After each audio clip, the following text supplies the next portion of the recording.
Hello, Maria. Oh, Dave's on. Hey, Dave. Hey, Dave. Hey Gene, how are you? Doing well. Wow, you're on vacation, I see. That's Nah, awesome. this. I wish we were all sitting in Seven Springs right now, but I know. It would have been my first experience there. It looked so cool. it is a special place for so many people. But PACAC certainly has a great history with Seven Springs. It's good to see you. I You as well. think we're gonna wait for some more people to join, and then there's a short poll for people to take, and then we can get going. Oh, hey, Aaron. Hey, Jean. Hey, Liz. Oh man, this is like way more like a hangout than a presentation. This is cool. Oh, good. Aaron, how are you? Good. How are you? Doing well.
We're just going to give maybe a few more minutes for people to trickle in, and then we can get started.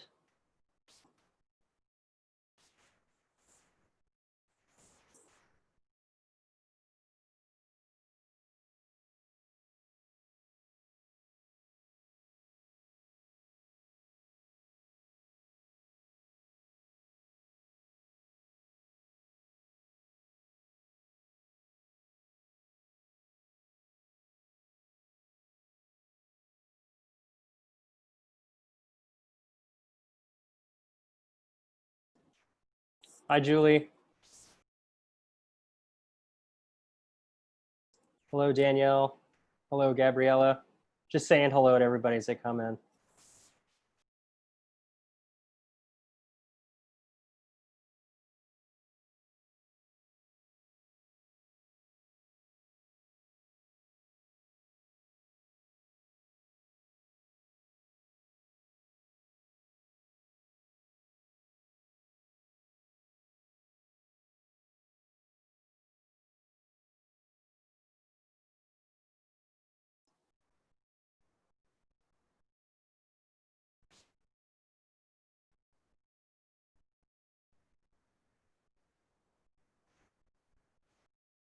Hey, Liz, or Greg, has the poll been launched, or should I launch the poll?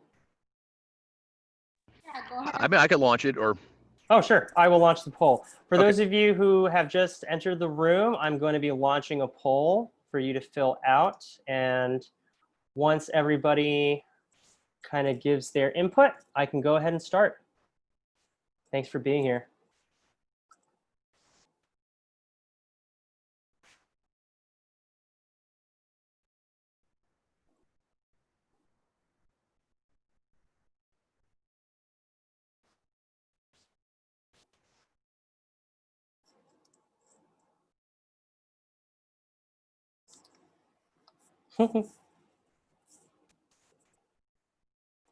Hi, Beth. I like your picture of the dog in a hoodie. He's a lot cuter than I am. Animals in people clothes are awesome. My kids torture him. Oh, no. All right, I'm gonna take maybe 2 more minutes just to allow everybody to finish completing the poll, and then I can get started.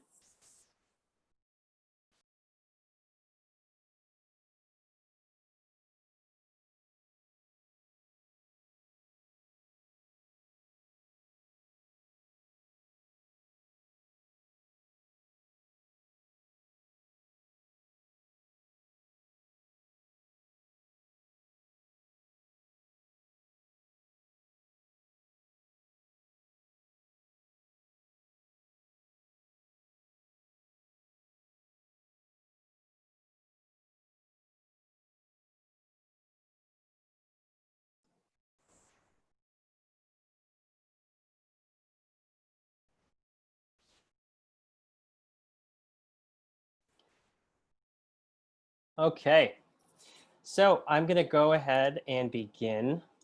First off, thank you everybody for taking the time to join this session.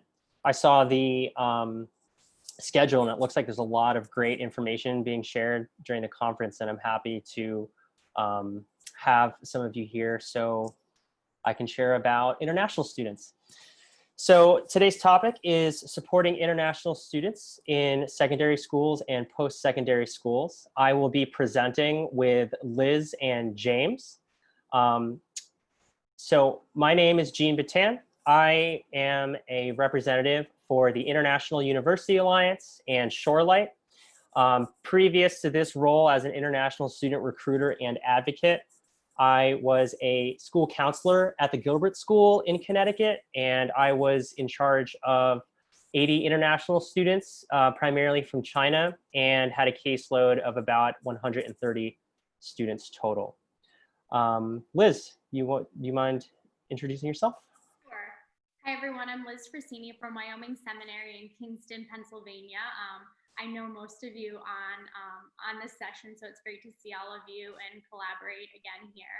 I've been at SEM for over 10 years, just over 10 years. I just finished my 10th year. And before that, I was in university admissions in Washington, D.C. Wyoming Seminary is a school of about 470 upper school students. We do have 2 campuses with enrollment around 790 between the 2 campuses. Our lower school is pre-K through 8th. And at the upper school, we have about 22% of our boarding population, which comprises our international community from this past year, 31 different countries across 5 continents. So obviously our largest demographics of students are hailing from China and Korea and Vietnam.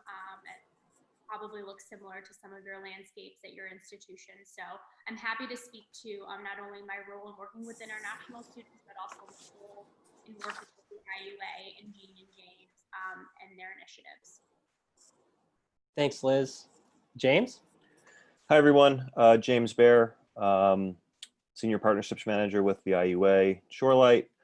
My previous role was in higher ed. I was a admissions counselor, senior admissions counselor for a small private school outside Boston, Dean College. Some of you may know it. A small individualized college that worked with students on that one-to-one level. And for the last 4 years, I've now been with Shorelight and IUA. And some of you I've known from a previous visit in Pennsylvania, and look forward to the presentation today and answering any of your questions. Thank you. So today's agenda, briefly, we'll go over what an international student versus a domestic student looks like. Transitioning international students from, I will get rid of that. Transitioning international students from high school to universities. What current U.S. high schools are doing to support international students. What supports on campus looks like, and then what a win-win-win situation looks like. How do I keep stopping this from popping up? I got it. Okay, thanks.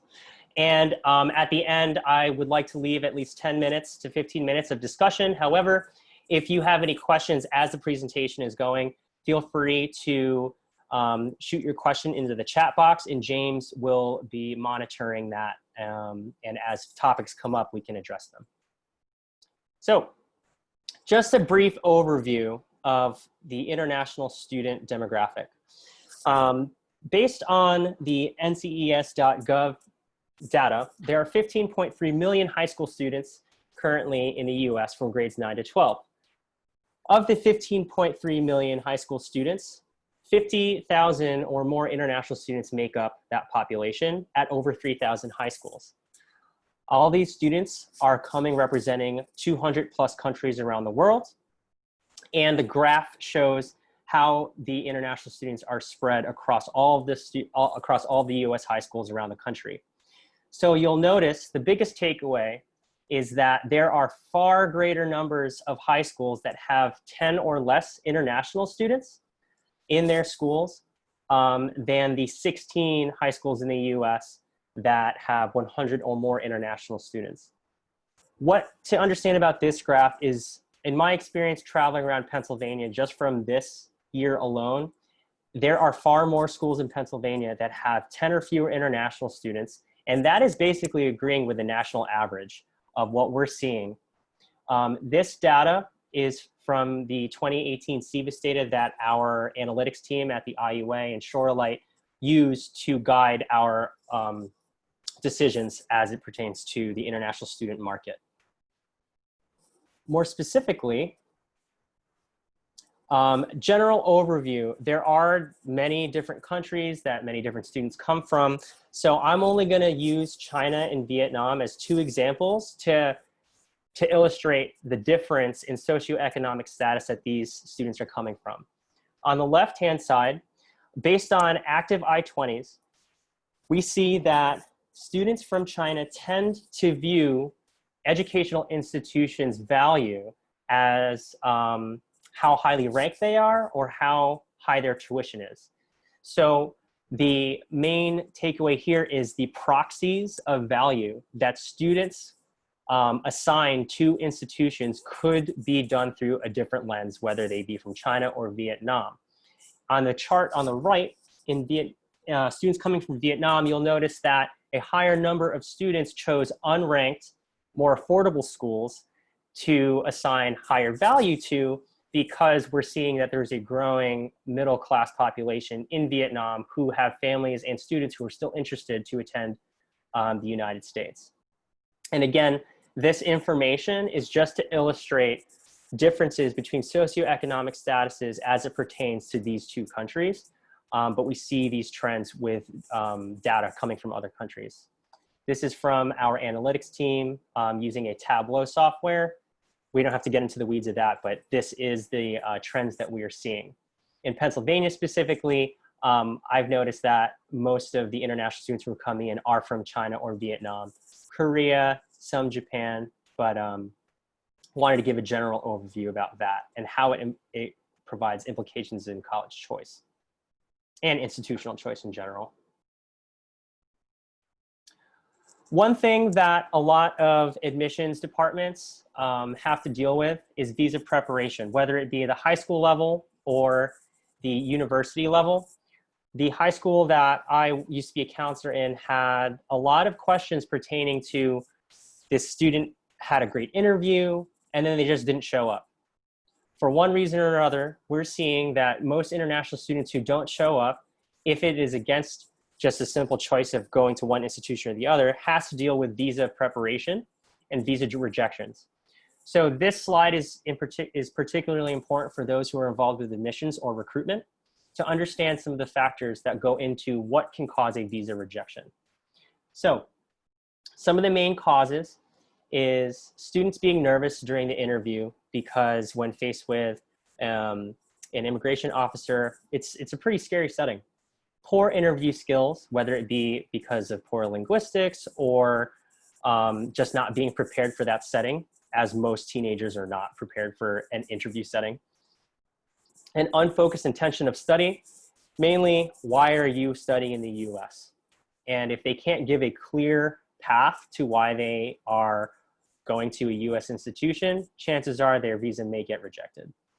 The answers to questions aren't clear, or the student has had a history of visa rejections due to the aforementioned reasons. Solutions to this: admissions departments and recruiters could help with student coaching during the vetting process of why would you like to be part of our high school community? Why would you like to be part of our university community? This kind of vetting process can also be an opportunity to prepare students for the visa interview. Having proper linguistic support, understanding that a student has to have a clear intention of going to the high school, then selecting a major that can then fulfill a career. If an officer from the Department of Homeland Security does not see a clear path from the reason the student is attending a high school in the US, that gives them grounds for rejecting their visa. And all of these skills and nuances can be exercised in mock interviews. Again, generally, the Department of Homeland Security wants to make sure students will go back to their home country and not seek citizenship here through the path of getting an I-20 and then kind of just falling off the radar. So these conversations I wasn't aware of when I was a school counselor, and I also wasn't able to participate in helping advocate for the students one-on-one, without knowing that these are some of the barriers that they face. Yeah, and Jean, if I could just mention there, Sure. if you are at the secondary school level, it's important to understand who your school's DSO, designated school official, or PDSO is. And that's typically the person who's approved to knowledgeable about the CBIS process and this I-20 process and everything. So for my school, it's actually our international admission team. They're the DSO and the PDSO. But I went to some trainings as a school counselor who works with international students to make sure I understood the process. So I think that's helpful if you work on the secondary school side and the college side to make sure who's in charge of those processes. Thanks, Liz.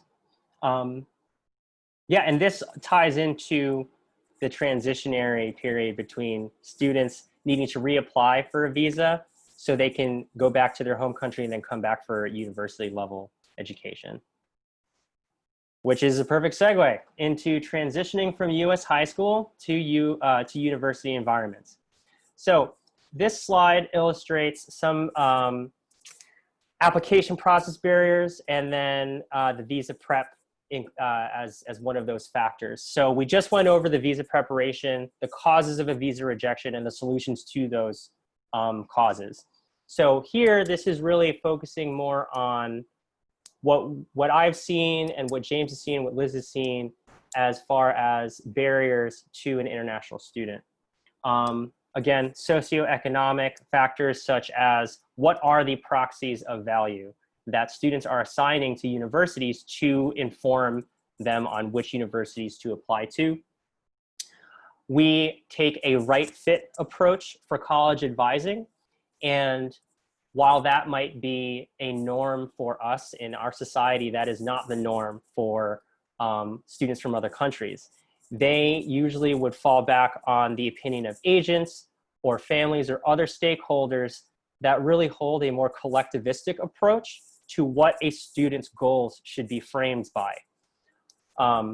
So collectivistic approach meaning your job as a student is to go to this major that has been decided for you so that you get a successful career to then help the family. That contradicts some of how we approach our counseling because we are student focused, and it is really about what do you want to do with your career?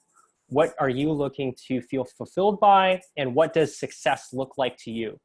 These concepts are not typically introduced to the student until they arrive in the US. And that is also one of the main reasons why students like to travel to the US, because we have this philosophy behind everything that we do. So keep taking note of where these students are coming from, what philosophies they're coming in with, and who the stakeholders are, who's driving the bus, allows us to be a little bit more armed with the kinds of talking points to navigate the conversations with agents, families, and students as we're trying to advocate for the student more effectively. Liz, James, anything on this slide before I move on? Perfect. Well, Liz got something? Nope. Can you hear me better now, Beth? Okay. It's crazy. I've been on Zooms for how many months now, and all of a sudden I'm having speaker issues. Thank you for telling me. Oh, and one bullet here, testing. This one is actually pending because COVID, the response to COVID has put into question a lot of the standards that we have for assessment, like in-person SATs, in-person APs, in-person English testing. So the idea of testing for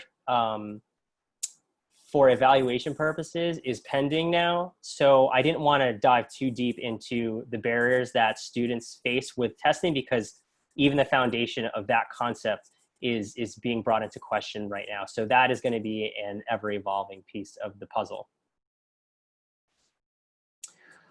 So current work at US high schools, I feel that Liz has a perfect example for what she does and her department does at Wyoming Seminary. So I'll pass this on to Liz. Thanks, Jean. So knowing many of you on this call and your roles in your secondary schools and your work with international students, I think you would probably mention some of these same examples. So, take this context for what it's worth, and certainly we can collaborate in some discussion towards the end of the presentation. But obviously we all had a huge shift this spring in supporting international students, and I think we could all agree that the work that we do in supporting international students can sometimes be more time consuming and really take the attention to detail and the patience that students deserve. All students deserve that, but sometimes our international students do have some challenges that we need to help them navigate that are beyond the scope of some of our domestic students. So I think this spring, obviously the priority was student safety and feeling safe concerning all of the things that were going on with COVID around the world, in their home cities, in different countries, at their school community. And so it was a challenging time. They were filled with anxiety and concerns about safety for themselves, their friends, their teachers, their families who were far away. So at Wyoming Seminary, we were fortunate that we actually ended our spring break the beginning of the second week in March. And so when we returned to school, we returned to a distance learning environment just 2 days after we were supposed to return in person from our spring break. So we were fortunate, I guess, as fortunate as you can be in this type of setting, that we were able to quickly enact and implement distance learning for students. That looked very different for international students, though. We had several who were with local host families, some of our parents and our current students, their families took in international students who could not travel home. For many of them, they waited months, weeks, if not months, for a flight to go back to their home country. And then once that actually happened, the process for getting home was not a traditional route which they were used to. It was, through many different flights and many days of travel. And then, for many of them, when they did arrive home, it required weeks, 14 days to a couple of weeks of quarantine in unideal environments. So we had the added challenge of supporting those students to help them to continue to be engaged in their classes that were taking place online. Wyoming Seminary is a Google school, so we also had an added challenge in our choice of technology, recognizing that in some countries, Google is not accessible for students, and VPNs are illegal in some countries. So how we were supporting students through WeChat and things like that was a lot of extra work and a lot of 15-hour days to make sure that we were awake and supporting students when they were awake and able to work with us. So I'm sure you all have stories that look similar to that, and luckily we made it through the spring term. But one experience that brought to me kind of the whole experience, not just through the counseling view, but through the kind of like whole person view, was teaching a class. And I do teach a series of business electives at SEM, and so I was able to kind of see firsthand what teachers were doing in support of students in the classroom, specifically if students didn't have access to Google Classroom. And so that was providing office hours that were, were a little bit more doable with the time zone. And but it also allowed for students to be assessed and to learn in maybe a way that maybe was more conducive to their individualized learning style. So maybe it wasn't a traditional assessment with a multiple choice test, but students had multiple ways in which they could choose to be assessed on the material that they were being presented, and ultimately their teacher wanted feedback on. So whether that was in a presentation or a written paper, but the idea there is that students had the choice based on their environment and any barriers that were preventing them to fully engage in the learning environment in the way that we had hoped or intended that they would, but again, allowed them to within the circumstances of their current setting. So, and I'll pass it off to Jean to just give a little update about the American Collegiate Live platform. Yeah, thanks, Liz. It's really great to hear that the same trends that you're seeing as you transition Wyoming SEM into being more technologically involved to engage students is also what's happening at the university level. So the American Collegiate Live platform is a live online platform designed by Shorelight. Originally, it was for students who were pursuing a postgraduate degree in electrical engineering and computer science, taught out of UMass Amherst. And these students were in China and Korea mainly.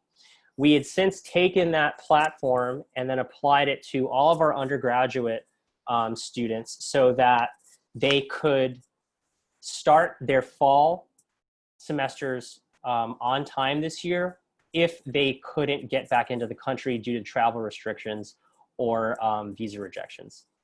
What we learned is, similarly to what Liz pointed out in terms of engagement and flexibility, is that students and professors both said that even though it doesn't fully replace a traditional in-person setting, which online courses, it's impossible to do that, the benefits were surprising of that they were able to engage more personally, because from the professor's side, seeing the students' faces every day with their names underneath allowed them to have a mnemonic device to memorize who is actually in their classes and speak to them on a more personal level.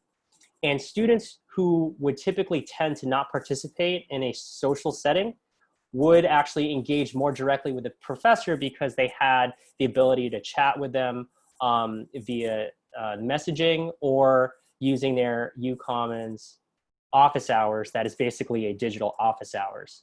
And Liz, with your point of saying 15-hour days, it is important that we recognize students who are overseas taking online classes Eastern Standard Time are staying up pretty late to attend these classes. So making sure that we address the specific needs of these students come in the form of accommodating times, come in the form of accommodating language barriers and giving support, linguistic support, and also just having them able to connect with campuses directly, because eventually after taking 1 or 2 semesters online, they do still want to pursue their education on the ground in the US. So this was our version of what Wyoming Seminary has been doing to keep students and parents engaged and also make sure that there's still a quality access to education in the US. Okay, so we're going to shift over to specific domains of how to support international students on campus. And I kind of wanted to set the tone with this ISEF Monitor study. Basically, they did this study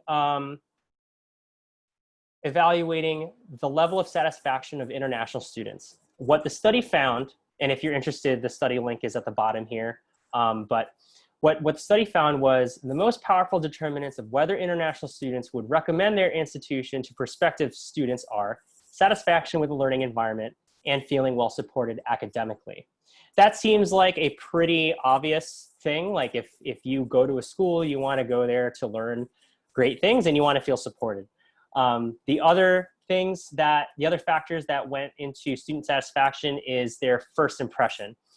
Where do they stay on their first night, and how is orientation? Is their living space comfortable? Basically asking the students, does it feel like a second home here, and what does a second home look like? Those students who have all those boxes checked and they feel good about where they're living will naturally talk with other students to say, hey, you should go over to this high school, or hey, you should go over to this university because they take really good care of me. So that kind of sets the tone to the 5 domains of support on campus. Each school looks different and each school's culture is a little bit different, but if your institution, or if any institution is looking to create and sustain an international program, these are the 5 domains that we've seen are very important. So logistical support comes in the form of airport pickup and drop off. Is there orientation both for the parents and for the students? Is there transportation available from their dorms to the grocery stores or to other stores to get supplies? Cultural integration. Are there programs that help students see the surrounding areas and integrate domestic students and international students so they can kind of bounce ideas off each other and be exposed to each other in a way where everybody's learning and everybody has a wider perspective from that experience? Academic resources. This is important for students who may need extra language support, who may operate better with smaller teacher to student ratios. Are advisors and teachers available for personalized conversations for each student? Things like that. Linguistic support. This is kind of a common theme. Depending on the student's level of English and their abilities to communicate with their second language, are we providing translated materials in the curriculum? Are we providing different insights, especially when we're talking about private schools?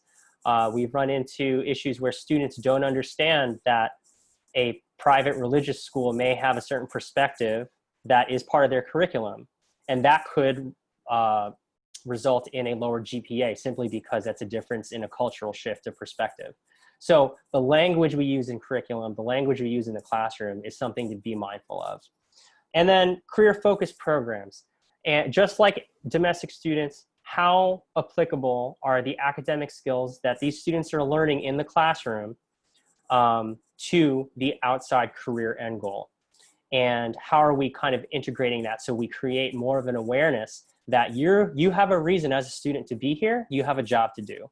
The end goal is not getting an A. The end goal is getting the skills so you can be successful in life. These 5 domains are in constant review through a feedback loop with students, families, and teachers. And I forgot to include teachers on here, but it is super important that teachers understand how to best modify for international students, or have the teachers provide input to administrators. Here is what I need to be successful in the classroom to support this demographic that we're introducing.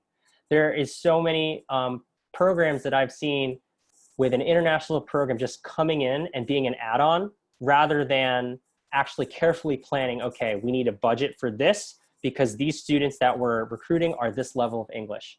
We need to be able to equip the teachers to the skills to understand multicultural backgrounds, to understand language barriers. So everybody is working as a unit to support the population that we're including into the campus. So this is definitely not an exhaustive list, and under these 5 categories, there's a lot of discussion. So I would like to leave more room at the end of this presentation for discussion because I'm very interested to learn about where everybody else is coming from and what your experience has been. So this kind of goes to the last slide. What creates a win-win-win situation? And the 3 wins are for the student, the parent, and the educational institutions. So 1, the student's success needs to be first and foremost. Students coming here should have left their institution with a positive peer relationships. They should be able to jump into the global workforce to be an effective contributor to whatever field of study or whatever career that they are studying for. Academic achievement, this is kind of a straightforward, you should be successful academically. And then higher quality student body, this just means all students have a more worldly perspective and understand that there are so many other angles to look at things from, that they will just be more dynamic in how they approach life and how they approach the workforce. Parent return on investment. Parents are paying for an international education.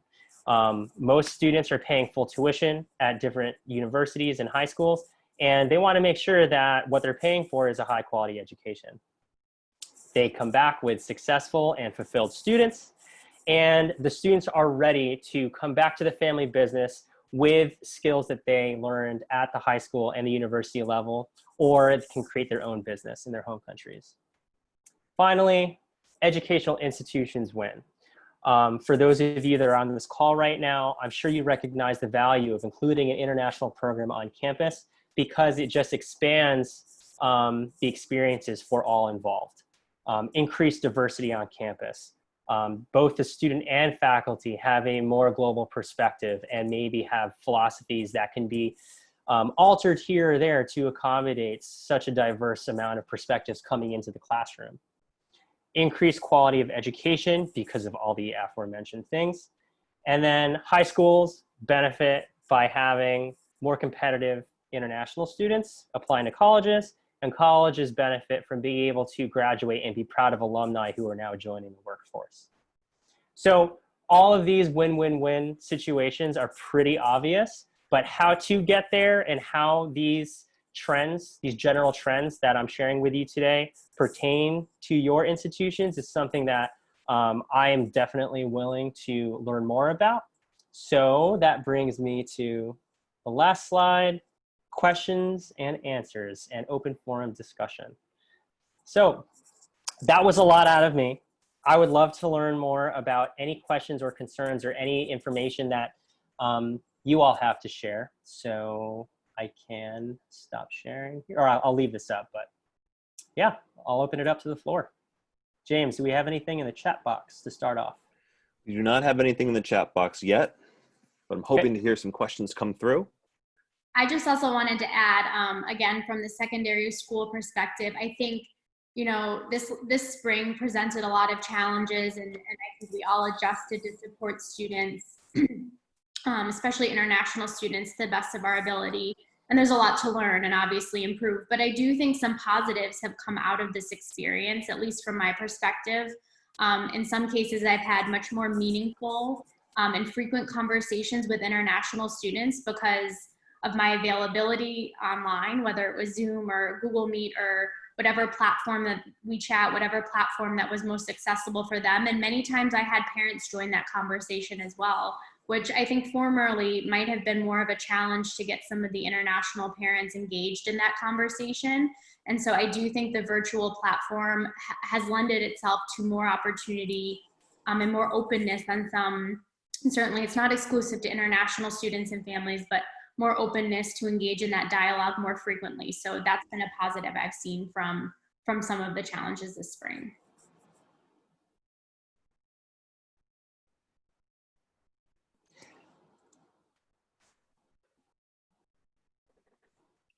Here's a question. In comparison to domestic students, what additional support do international students need throughout the college search and application process, especially during this time? Yeah, that's a great question. So I think we're all developing that list of what do international students need, but the best way that I can answer that, generally speaking, is is by asking another question. What would a student need whose family isn't here to help them?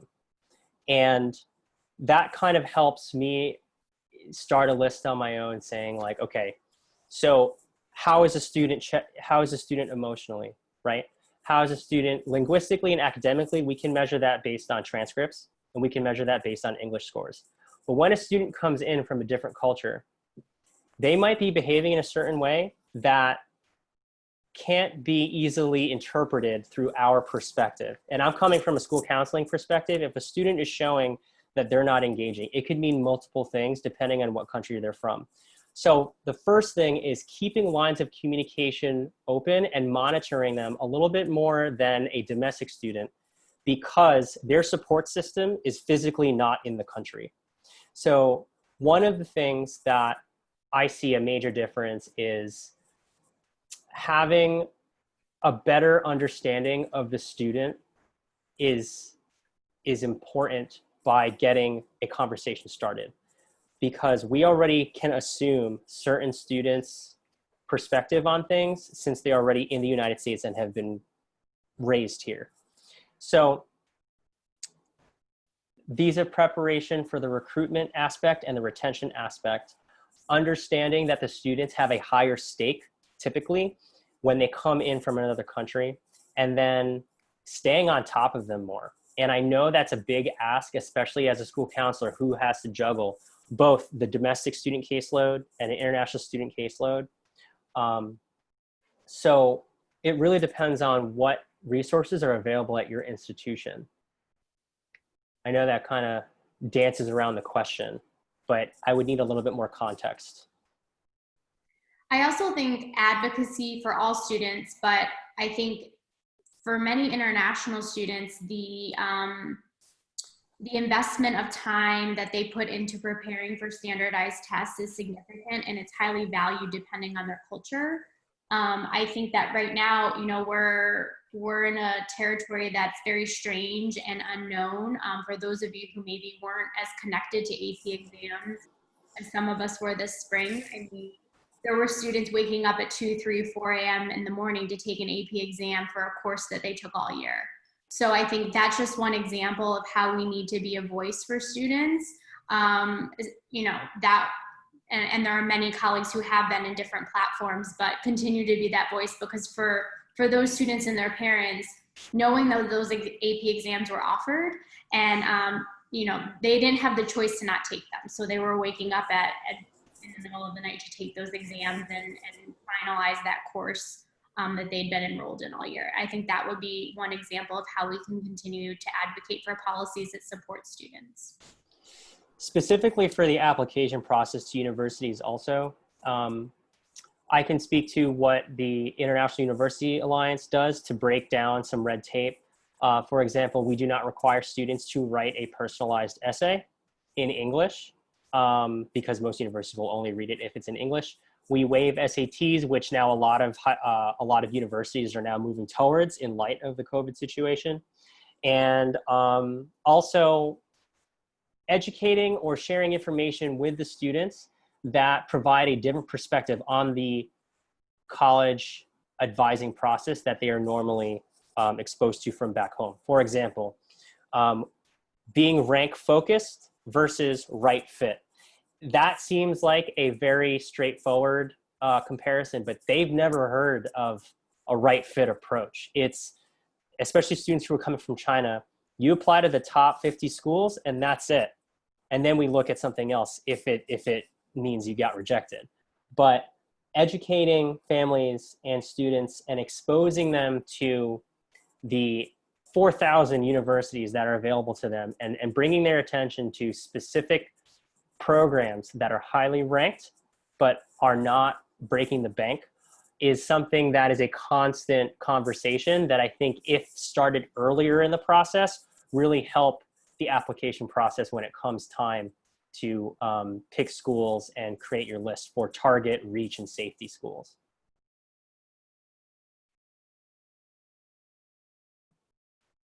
That's a great question. Any other questions?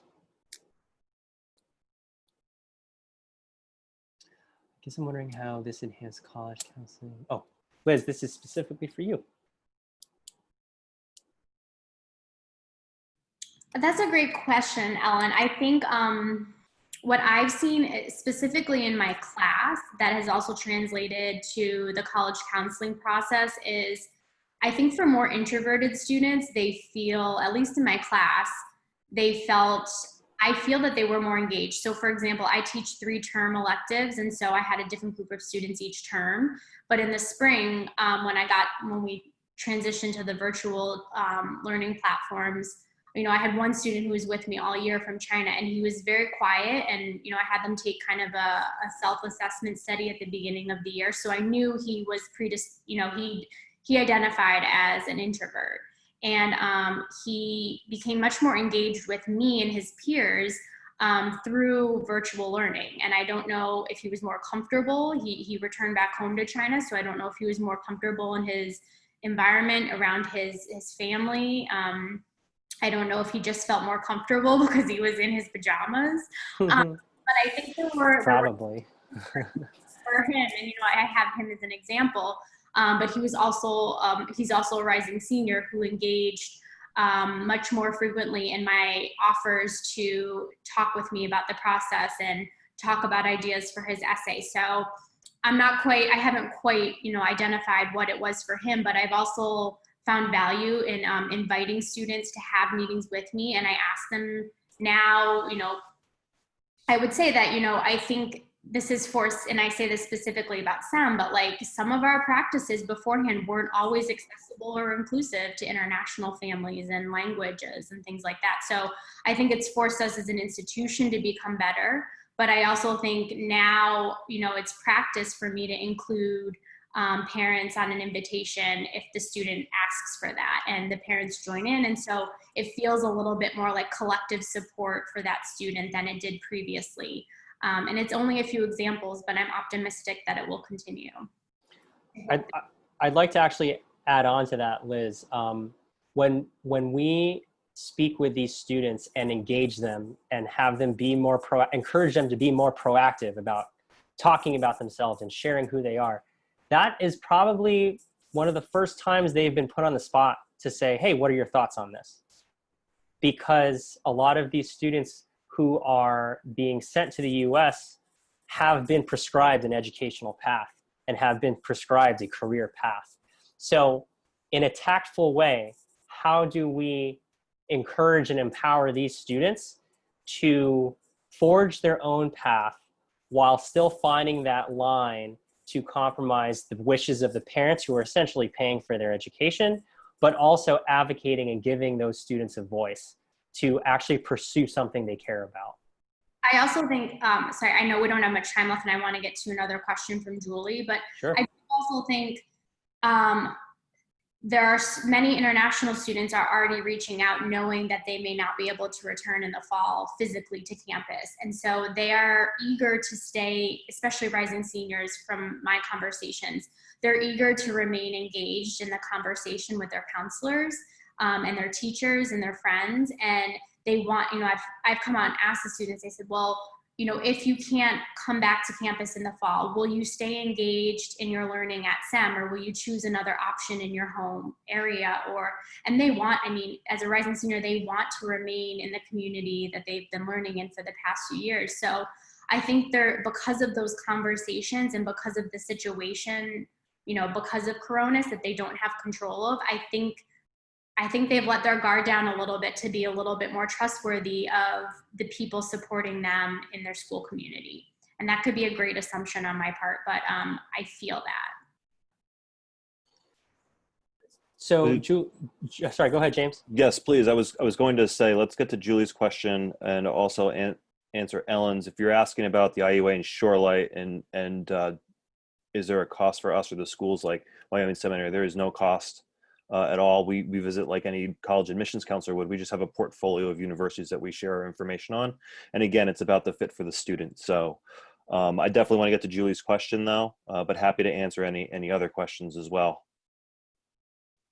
So Julie, from my conversations with different high schools in Pennsylvania, the first part is getting a definitive answer of, is fall happening or not? And to be honest, nobody has that answer. And anybody who has that answer, I think, has a magic crystal ball that we all want.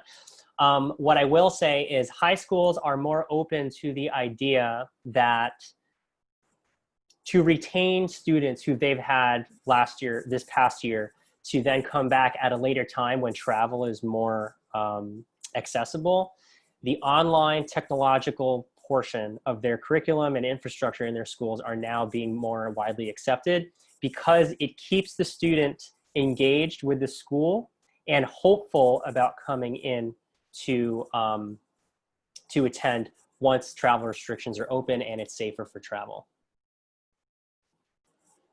And Ellen has something for Julie. Thanks, Ellen.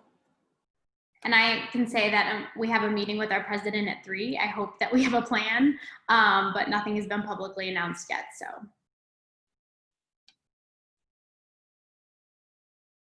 I have some information from our field representative at CVIS. I did inquire because we had a couple international students that I was beginning to create I-20s for, and her message was our current policy guidance states if initial students have not arrived in the United States, they should remain in their home country. New guidance for the fall semester is currently under review and it should be made available soon.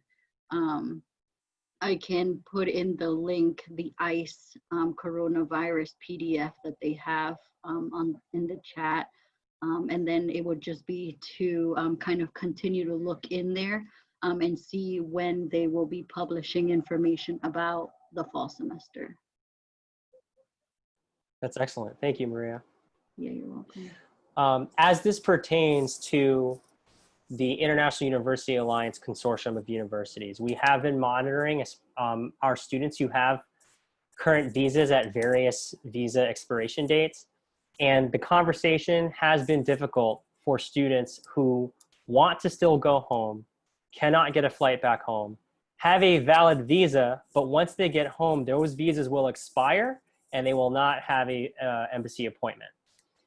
Right now, those conversations really are just kind of laying it out in front of the students and saying, okay, in this situation, if you stay in the country, you have an I-20 that allows you to go to the university. If you leave, you have to prepare to stay at home because here is the forecast of travel. That's where the online programs and live programs provide an alternative so that the students just don't get lost in translation. But for right now, like we're seeing, it is a constant evolving conversation as we monitor the COVID situation. Any other, yeah, go ahead. I just wanted to take a moment to say that Wyoming Seminary has partnered with the IUA for the past couple of years now. And coming from a school that I feel similar to those of you on here who work at secondary schools with populations similar to ours, you know, we have found the work to be really meaningful and supportive of students.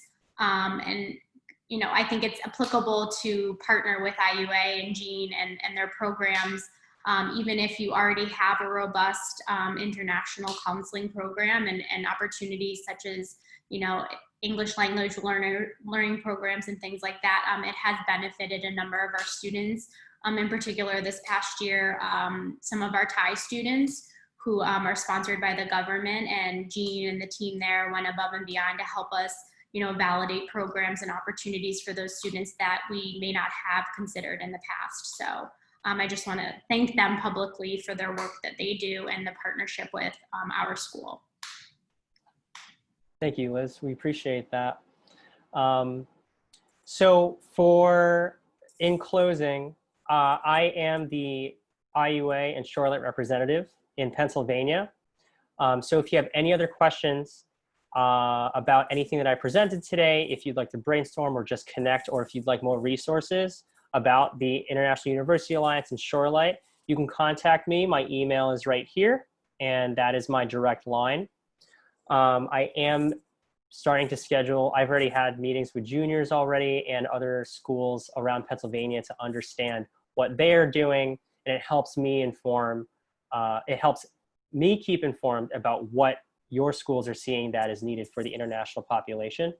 So if you have any other questions or comments or concerns, please feel free to email me or give me a call. And thank you so much for all of your work that I know goes into the education system and how you support students both domestically and internationally. Thank you so much for having us. I have one last plug for everyone in this community. If you hadn't seen recently, NACAC worked with their international group to form a new SIG called Beyond Borders. And it's kind of spearheaded by Anna Wright from the Benjamin School. So if you see any information coming about that, she's been working on that, and they had a town hall to kind of get a sense of what everyone was looking for. But if you're a member of NACAC or engage in a community with international students, this new SIG could be something of interest to you. You actually don't have to be a member of NACAC to be a member of the SIG. Thank you, Dave. Okay. Well, Liz, James, thank you for helping present all this information and giving your insight. Everybody who attended, thank you so much. Stay safe, stay cool out as the summer is getting a little hot, and I hope to see you down the road in the fall. Thank you. Thank you, Jean. Thank you, Liz. Thank Thanks, you. everybody. Thank you. Thank you. Okay.